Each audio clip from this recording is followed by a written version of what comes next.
Hello and welcome. Today, we're diving into something really powerful, how you can take an active role in your own health journey after a prostate cancer diagnosis.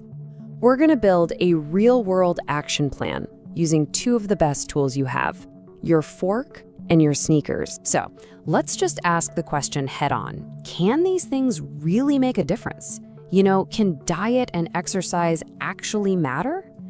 Well, the research we're looking at says pretty clearly, yes. Now, this is not about replacing your medical treatment. Not at all.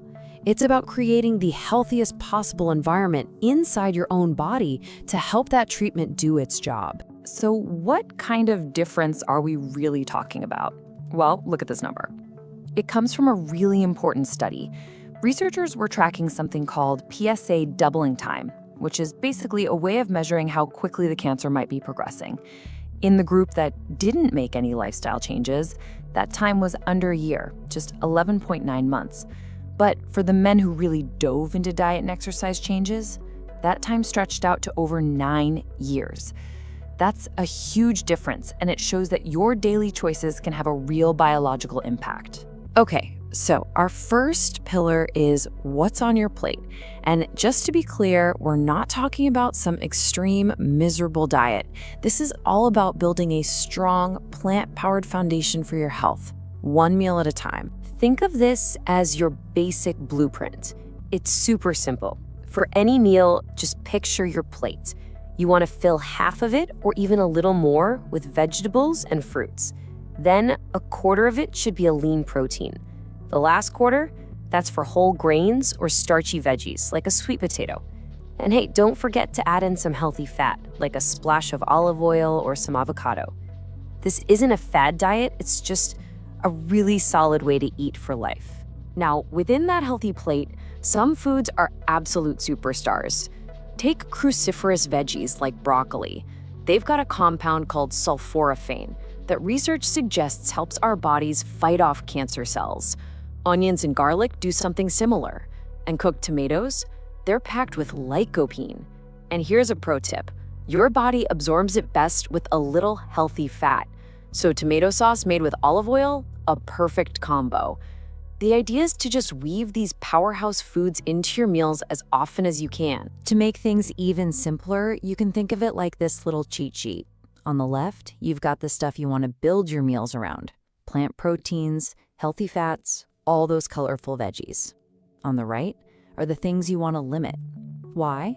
Because things like red meat, processed foods, and refined sugars can promote inflammation.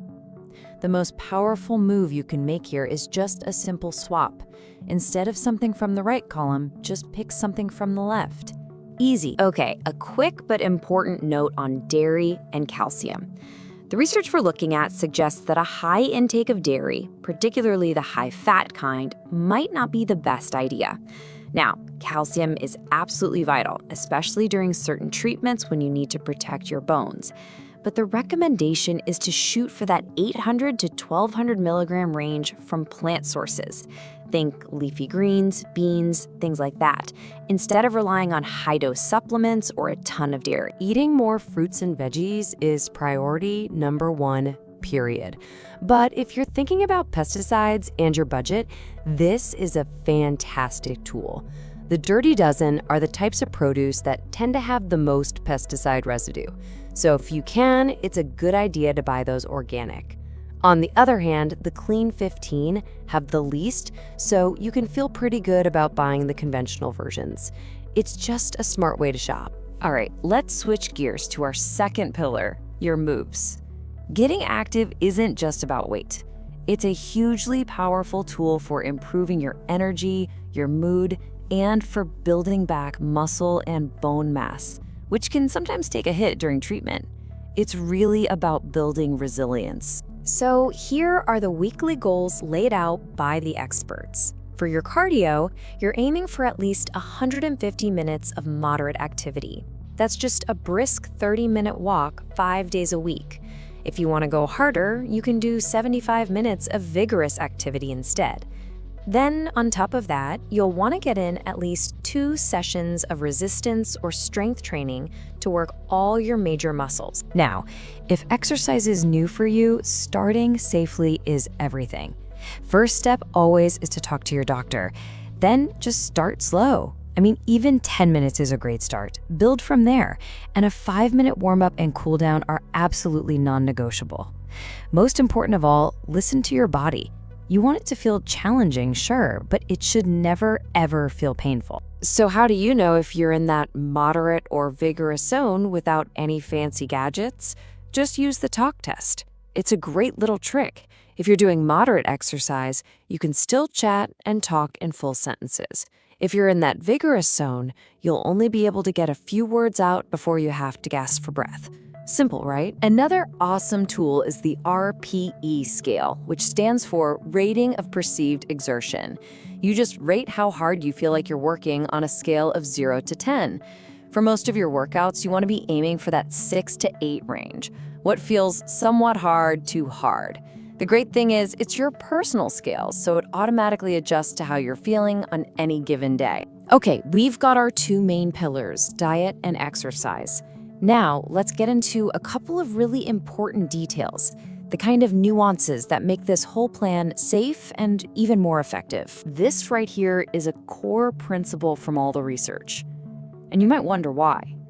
Well, it's because whole foods contain this complex mix of nutrients that all work together. It's a synergy that a single pill just can't copy. In fact, some studies show that high doses of certain vitamin supplements aren't just ineffective, they can actually be harmful. The message is crystal clear. Get your nutrition from your plate first. Now, to every rule, there's an exception. And in this case, it's vitamin D.